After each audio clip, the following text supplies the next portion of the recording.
রবি,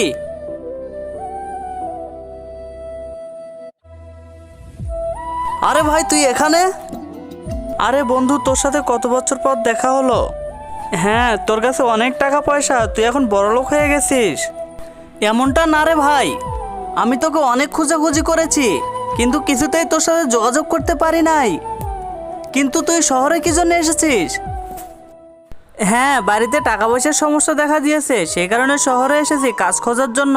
কিন্তু তার আগে তোমার কাছে কোনটা সব থেকে বেশি দামি, এক বস্তা টাকা নাকি মা বাবা? যদি মা বাবা হয় ভিডিওতে একটি লাইক করে চ্যানেলটা সাবস্ক্রাইব করে দিও। লাইক সাবস্ক্রাইব যদি তুমি না করো তাহলে আমি বুঝে নেব তুমি মা বাবাকে একটুও ভালোবাসো না। ধরে নে তুই কাজ পেয়ে গেছিস, আজ থেকে তুই আমার কোম্পানি ম্যানেজার। ভাই তোর মনটা এত বড়, আমি ভেবেছি তুই আমাকে ভুলে গিয়েছিস। ভাই আমাদের রাস্তা বদলে গেল, আমাদের বন্ধুত্ব কখনো শেষ হবে না। আমাদের কালকে বন্ধুত্ব ছিল, আজকে আছে এবং ভবিষ্যতে সবসময় থাকবে। এখন চল আমার সাথে।